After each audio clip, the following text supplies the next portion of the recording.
স্বপ্ন হলো এমন একটি জিনিস যেটা কোনো ব্যক্তির অবচেতন মনে তার জীবনের উল্লেখযোগ্য ঘটনার স্মৃতির পুনরাবৃত্তি। অনেক সময় স্বপ্নের ঘটনাগুলো ঘুমন্ত ব্যক্তির কাছে একেবারে বাস্তব জীবনের চলতি অভিজ্ঞতা বলে মনে হয়। যেহেতু স্বপ্ন বাস্তব জীবনের সঞ্চিত অভিজ্ঞতার পুনরাবৃত্তি, তাই কোনো ব্যক্তি পুরোপুরি দৃষ্টি প্রতিবন্ধী হলেও তার স্মৃতিতে কোনো দৃশ্য কিংবা কোনো ঘটনার দৃশ্য থাকতে পারে না।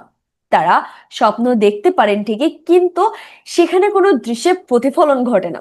তবে তারা হয়তো বিভিন্ন ব্যক্তির কথা থেকে কোনো ঘটনার একটি কল্পিত ধারণা লাভ করতে পারেন এবং সেই ধারণার ভিত্তিতে একটি কল্পরূপ স্বপ্ন দেখতে পারেন। কিন্তু সেটা চোখে দেখা কোনো দৃশ্যের অনুরূপ নয়। যারা হয়তো পুরোপুরি দৃষ্টি প্রতিবন্ধী নন, ঝাপসা দেখেন, তাদের স্বপ্নে অবশ্য ছায়ার মতো বিভিন্ন দৃশ্য দেখেন। অথবা যারা ছোটবেলায় চোখে দেখতেন কিন্তু পরবর্তীকালে দৃষ্টি প্রতিবন্ধী হয়ে গেছেন, সেক্ষেত্রে তারা ছোটবেলার দেখা বিভিন্ন দৃশ্যের প্রতিচ্ছবি স্বপ্নে দেখতে পারেন। ধন্যবাদ সবাইকে।